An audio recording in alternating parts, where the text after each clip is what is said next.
కుంభకోణాలు బయటపెట్టినా ఈ రాష్ట్ర ప్రభుత్వ పరిస్థితి దున్నపోతు మీద వాన పడ్డట్టుగా ఉన్నది. చెవిటోడికి శంఖమూదినట్టుగా ఉన్నది. తెలంగాణ రాష్ట్ర ప్రభుత్వంలో అసలు నిజంగా కూడా పాలన ఉన్నదా, పారదర్శకత ఉన్నదా, జవాబుదారీతనం ఉన్నదా అర్థం కానటువంటి దుస్థితిలో ఈ రాష్ట్ర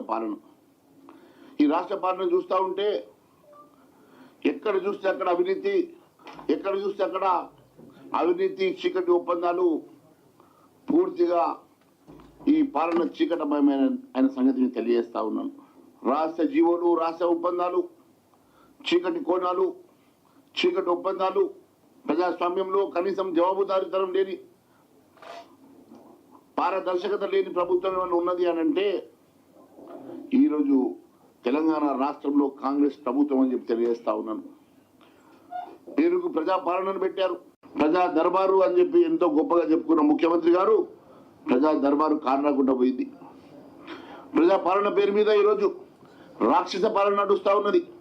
ప్రజాపాలన పేరు మీద ఈరోజు తెలంగాణ రాష్ట్రంలో రేవంత్ బాబా 11 మంది దొంగలు, రేవంత్ బాబా 11 దొంగల మాదిరి ఎవరికి వాళ్ళ కౌంటర్లు, ఎవరికి వాళ్ళ ఆలోచనలు.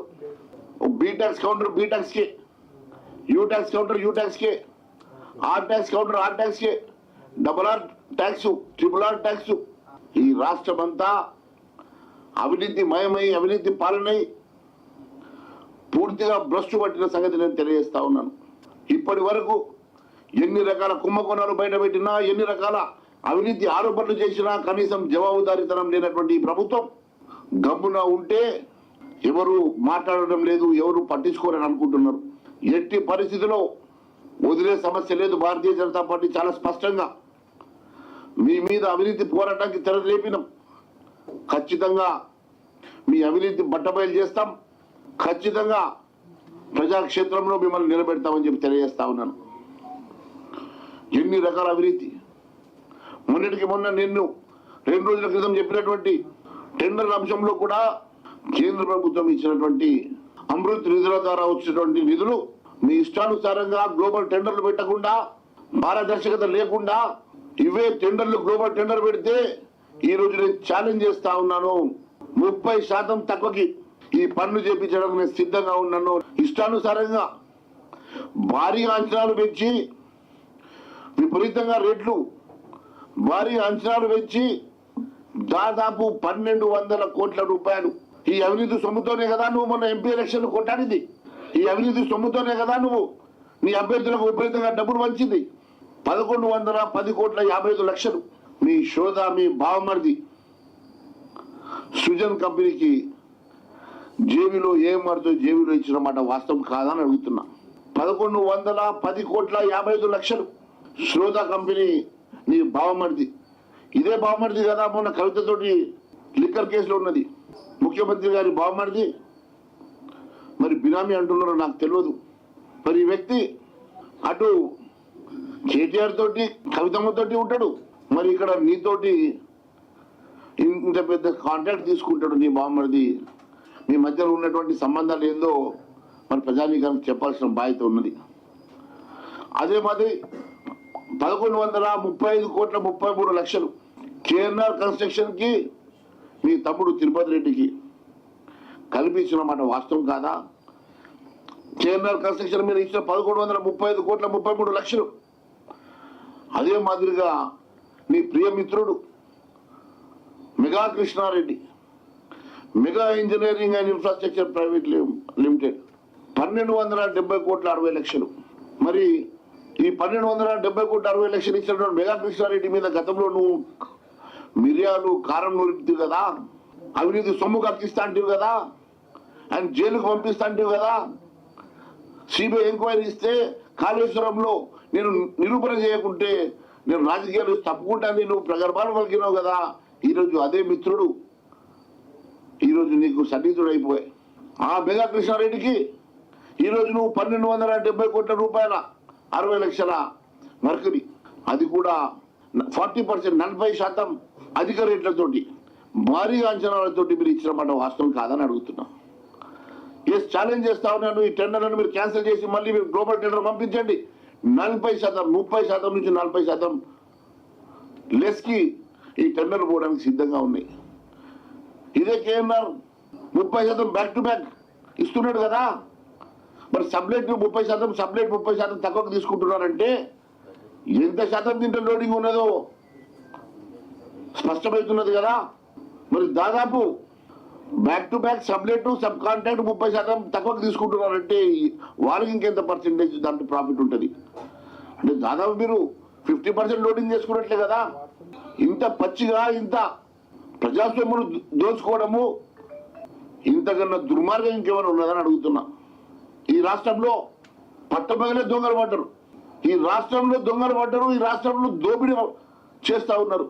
కనీసం రాష్ట్ర ప్రభుత్వం కళ్ళు మూసుకున్నదా లేక రాష్ట్ర ప్రభుత్వం నిజంగా వాళ్ళతోటి కొల్లుడైందా? ఎట్టి పరిస్థితుల్లో మీరు చేసినటువంటి ఈ అవినీతిని వదిలే సమస్య లేదు. దీనికి మీరు వెంటనే మేము డిమాండ్ చేస్తా ఉన్నాం. ఈ అవినీతి టెండర్లను క్యాన్సిల్ చేయాలని చెప్పి మేము డిమాండ్ చేస్తా ఉన్నాం భారతీయ జనతా పార్టీ తరఫున. ఈ అవినీతి టెండర్ను రద్దు చేసి గ్లోబల్ టెండర్ కి పిలవాల్సిందిగా మేము డిమాండ్ చేస్తా ఉన్నాం. దాని ద్వారా 1200 కోట్ల రూపాయలు రాష్ట్ర ఖజానాకి కేంద్ర ప్రభుత్వం ఇచ్చిన నిధులకి మిగులుతాయని చెప్పేసి నేను తెలియజేస్తా ఉన్నాను. పూర్తిగా దొంగ జీవోలతోటి, పూర్తిగా దొంగ టెండర్లతో, టెండర్ నోటీసులు ఎక్కడ పబ్లిక్ డొమైన్లో పెట్టకుండా చీకట్లో ఒప్పందాలు చేసుకొని చీకట్లో మాట్లాడేసుకొని వేల కోట్ల రూపాయలు ప్రజాస్వామ్యం దోచుకోవడం అన్నది ఇంతకన్నా దుర్మార్గం, దౌర్భాగ్యం ఇంకోటి లేదు అని చెప్పి నేను తెలియజేస్తా ఉన్నాను. మరి ఈ రకంగా ఈ రాష్ట్ర ఖజానాను దోస్తున్నటువంటి ముఖ్యమంత్రి గారి మిత్రులా లేకుంటే ఆస్థాన గుత్తేదారులా? ఈ ఆస్థాన గుత్తేదారులు ఒకడు తమ్ముడు అయితే ఒకడు బామ్మడిది, ఇంకొకడు ఆంధ్ర గుత్తేదారులు. గతంలో అంటివి తెలంగాణలో గుత్తేదారులు లేరాంటివి, గతంలో తెలంగాణలో గుత్తేదారులు లేరాంటివి కదా. మరి ఆంధ్రాకి వెళ్ళి వచ్చినటువంటి ఈ గుత్తేదారులకు నువ్వు కూడా పెద్దపీట వేసి నువ్వు కూడా నీ ఆస్థాన గుత్తేదారులుగా మలుచుకుంటావు కదా. దీనికి ఏం సమాధానం చెప్తావు ముఖ్యమంత్రి గారు అని అడుగుతున్నా. నీ పాలన అంతా కూడా అవినీతి, ఎక్కడ ట్రాన్స్పరెన్సీ లేదు, ఎక్కడ పారదర్శకత లేదు, ఎక్కడ జవాబుదారీతనం లేదు. ఈ రోజు ఉన్నటువంటి పరిస్థితి చూస్తూ ఉంటే సమాధానం దాట వేస్తే నడిచిపోతుంది అనుకుంటున్నావు. సమాధానం దాట వేస్తే నడవదు. భారతీయ జనతా పార్టీ తీసుకున్న ఏ ఒక్క అంశం కూడా చివరి వరకు పోరాటం చేస్తాం. చివరి వరకు మిమ్మల్ని వదిలిపెట్టే సమస్య లేదు.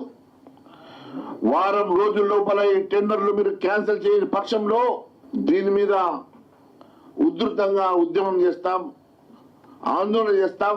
మీరు ఈ టెండర్లు క్యాన్సిల్ చేసే వరకు పోరాటం చేస్తాం భారతీయ జనతా పార్టీ తరఫున తెలియజేస్తా ఉన్నాను. వారం రోజులు గడువిస్తా ఉన్నాను. ఈఎన్సీ గారు, ఈ కన్సర్న్ మంత్రి గారు లేరు కాబట్టి, ముఖ్యమంత్రి గారు చూస్తా ఉన్నారు కాబట్టి, ముఖ్యమంత్రి గారికి అంత సమయం ఉందో లేదో నాకు తెలియదు. వారం రోజుల లోపల ఈ టెండర్లు క్యాన్సిల్ చేసి వారం రోజుల లోపల ఫ్రెష్ గా గ్లోబల్ టెండర్ ఇవ్వాల్సిందిగా మేము డిమాండ్ చేస్తా ఉన్నాం. లేని పక్షంలో ప్రజాపక్షాన మేము నిలబడతాం, పోరాటం చేస్తాం. ఖచ్చితంగా దీని మీద పెద్ద ఎత్తున ఆందోళనకు దిగుతామని చెప్పి కూడా నేను సభాముఖంగా మీ పత్రికా ముఖంగా తెలియజేస్తా ఉన్నాను. ఇంతటి రహస్య జీవోలు, చీకటి జీవోలు, చీకటి ఒప్పందాలు ఎక్కడ చూస్తే అక్కడ ఈ రాష్ట్రం ఈరోజు పాలన ఎంత గాడి తప్పిందంటే నిజంగా గతంలో దొంగలు పోతే ఇప్పుడు గజ దొంగలు పట్టాలన్నట్టుగా ఉన్నది. గతంలో దొంగలు పోయి ఇప్పుడు గజ దొంగలు వచ్చిన అన్నట్టుగా ఉన్నది.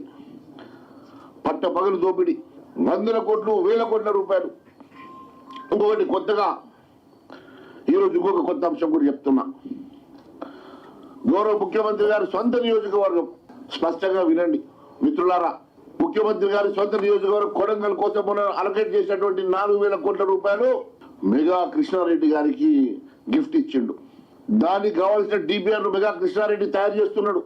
2,500 కోట్ల పనుల్ని 4,000 కోట్లుగా మలిచి దాన్ని పూర్తిగా ఆయననే చేస్తాను కూర్చున్నాడు. ముఖ్యమంత్రి గారు కూడా ఆయనకి ఇవ్వడానికి ఒప్పందం కుదిరింది. దీనికోసం రాఘవ కన్స్ట్రక్షన్ గౌరవ మంత్రి గారి కంపెనీ కూడా పోటీ పడుతున్నది. అదేవిధంగా ఆయన తమ్ముడు తిరుపతి రెడ్డి భాగస్వామ్యమైన కేఎన్ఆర్ కంపెనీ కూడా దానికోసం పోటీ పడుతున్నా ముఖ్యమంత్రి గారు సంధాయించి అది మెగా కృష్ణారెడ్డికి ఇవ్వడానికి ఒప్పందం కుదుర్చుకున్నారు. దొంగలు ఊరు పంచుకున్నట్టు ఉన్నది. దొంగలు కలిసి పంచుకొని ఇష్టానుసారంగా ప్రజా సొమ్ముని దోపిడీ చేయడానికి మాత్రమే వీళ్ళు ఇక్కడ కూర్చున్నట్టుగా ఉన్నది. ప్రజా సొమ్మును పూర్తిగా ఈ రకంగా దోపిడీ చేసి ధ్వంసం చేసి పగలే దొంగలు పంచుకున్నట్టుగా ఈరోజు వందల కోట్ల రూపాయల ప్రజా ధనాన్ని దోచుకుంటున్నమాట నేను మీకు స్పష్టంగా తెలియజేస్తా ఉన్నాను. ఎట్టి పరిస్థితుల్లో ఊరుకునే సమస్య లేదు. రేపు కొడంగల్ ఎత్తిపోతున్న పథకం కూడా గ్లోబల్ టెండర్ వేయాల్సిందే. ఖచ్చితంగా గ్లోబల్ టెండర్ ఓపెన్ ట్రాన్స్పరెన్సీ తోటి గ్లోబల్ టెండర్ వేయాల్సిందిగా మేము డిమాండ్ చేస్తున్నాం. ఇష్టానుసారంగా మీరు సీక్రెట్ టెండర్లు వేసుకొని రాత్రి జీవోలు తీసేసుకొని టెండర్ అలకేట్ చేసి సీక్రెట్ గా పెట్టేసి టెండర్ నోటీసులు టెండర్ ఎక్కడ కూడా మీరు బయట పెట్టకుండా జీవోలు బయట పెట్టకుండా ఇష్టానుసారంగా చేస్తారంటే ఈ ప్రజాస్వామ్యంలో నడవదు. ఈ ప్రజాస్వామ్యంలో ప్రజలు ఊరుకోరు. ఎట్టి పరిస్థితుల్లో ట్రాన్స్పరెన్సీ ఉండాల్సిందే. ప్రజాపాలన అంటే ప్రజాస్వామ్యంలో ప్రజాపాలన అని చెప్పుకునేటువంటి ముఖ్యమంత్రి గారు నిజంగా మీకు పారదర్శకత జవాబుదారితనం ఉంది అని చెప్పి నేను భావిస్తా ఉన్నాను. ఖచ్చితంగా ఇది గ్లోబల్ టెండర్స్ పెట్టి పూర్తిగా ట్రాన్స్పరెన్సీ తోటి చేయాల్సిందిగా మేము డిమాండ్ చేస్తూ ఎట్టి పరిస్థితుల్లో మేము ఈ అంశంలో వదలం. వారం రోజులు గడువిస్తున్నాం. ఖచ్చితంగా దీని మీద పెద్ద ఎత్తున ఆందోళన చేస్తానని తెలియజేస్తున్నాను. అదే చెప్పినాను కదా, గ్లోబల్ టెండర్స్ లో ఇవే టెండర్స్ ని రీఫ్లోట్ చేసి గ్లోబల్ టెండర్కి ఇస్తే 30% నుంచి 40% తక్కువకి చాలా కంపెనీలు ముందుకు వచ్చి పనిచేయడానికి సిద్ధంగా ఉన్నాయి. ఇలా సబ్ కాంట్రాక్టే 30%కి రిస్క్ తీసుకునే పరిస్థితి ఉందంటే గ్లోబల్ టెండర్లో ఖచ్చితంగా ఇది 30 to 40% తక్కువకు ఇది జరిగాయంటే దాదాపు 1200 కోట్ల రూపాయలు ఈ రాష్ట్రానికి నష్టం వస్తున్నది. ఇవి అమృత్ ద్వారా వచ్చేటువంటి నిధులు కాబట్టి ఎట్టి పరిస్థితుల్లో ఊరుకునే సమస్య లేదు. ఖచ్చితంగా ఇది గ్లోబల్ టెండర్ కి వేయాల్సిందిగా బీజేపీ నిన్న సమావేశంలో ఈ అంశాలన్నిటి మీద ఏ రకంగా మేము పోరాటం చేయాలని, రేపు అసెంబ్లీలో జరగబోయేటువంటి సమావేశాల్లో మేము ఏ రకంగా కొన్ని సమావేశాల్లో మేము ఎదుర్కోవాలని చెప్పేసి ఒక ప్రణాళిక ఏర్పాటు చేసుకోవడం జరిగింది. మళ్ళీ 1-2 రోజుల్లో మళ్ళీ మేము కలవడం జరుగుతున్నది. రేపు ఖచ్చితంగా ఎమ్మెల్యేలు అందరం కలిసి మరి రేపు ఇప్పటి వరకు మేము తీసినటువంటి అన్ని అంశాల మీద ఇప్పటి వరకు ఈ రాష్ట్ర ప్రభుత్వం మీద మేము బయటపెట్టినటువంటి అవినీతి కుంభకోణాల మీద కూడా మేము రేపు ఆందోళన చేస్తాం. దీని మీద కూడా అసెంబ్లీలో చర్చిస్తాం. అసెంబ్లీలో కూడా ఈ అంశం మీద పెద్ద ఎత్తున పోరాటం చేస్తాం.